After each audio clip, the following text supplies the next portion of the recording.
ভাবুন, এক মানুষ যার ঈমান ছিল পাহাড়ের মতো দৃঢ়, জীবন ছিল সহজ, কিন্তু আল্লাহর পথে তার ত্যাগ ছিল আকাশময়।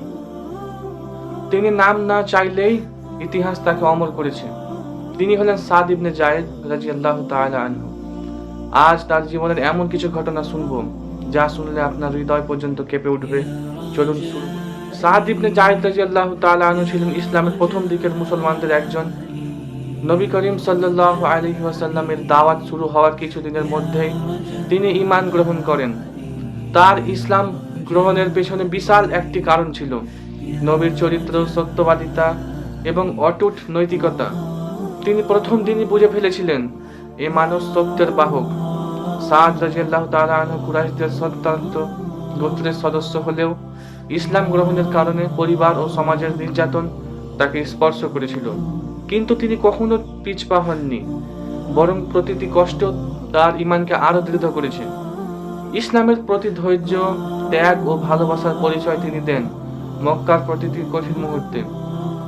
হিজরতের আদেশ হলে তিনি সব ছেড়ে নবী সাল্লাল্লাহু আলাইহি সাল্লামের সঙ্গে মদিনায় চলে যান। এটাই তার জীবনের দ্বিতীয় বড় ত্যাগ। মদিনায় গিয়ে তিনি শুধু একজন সাধারণ মুসলমান হয়ে থাকেননি, বরং যুদ্ধ, সংগ্রাম, দাওয়াত, তাবলীগ সবকিছুতেই অগ্রণী ছিলেন। বদর যুদ্ধে ছিলেন নবী সাল্লাল্লাহু আলাইহি সাল্লামের ঘনিষ্ঠ সাহাবীদের একজন। বদর ছিল ইসলামের প্রথম যুদ্ধ এবং সাদ রাদিয়াল্লাহু তাআলা আনহু এই যুদ্ধে অসাধারণ সাহসিকতা দেখান। বদরের ময়দানে তার তলোয়ার থেকে বের হয় সত্যের আলো, তার আল্লাহর প্রতি পূর্ণ আস্থা। উহুদের কঠিন যুদ্ধে যায়েদ রাদিয়াল্লাহু তাআলা আনহু নবী সাল্লাল্লাহু আলাইহি ওয়াসাল্লামের পাশে থেকে শেষ মুহূর্ত পর্যন্ত লড়াই করেন। খন্দকের যুদ্ধে মুসলমানরা যখন চরম পরীক্ষায়, তখন তিনিও ছিলেন প্রহরীর মতো অটল। নবী সাল্লাল্লাহু আলাইহি ওয়াসাল্লাম তাকে ইসলাম প্রচারের জন্য বিভিন্ন দায়িত্ব দিতেন। তার বুদ্ধিমত্তা, সততা ও বিশ্বস্ততা সবাইকে মুগ্ধ করতেন। সাদ রাদিয়াল্লাহু তাআলা আনহু ছিলেন দানশীল।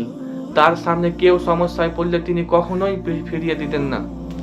নবী সাল্লাল্লাহু আলাইহি ওয়াসাল্লাম তাকে বহুবার প্রশংসা করেছেন। তার চরিত্র ছিল নরম, কিন্তু সত্য ও ন্যায়ের পথে তিনি ছিলেন দৃঢ়। মদিনার সমাজ গঠনে তার ভূমিকা ছিল অত্যন্ত গুরুত্বপূর্ণ।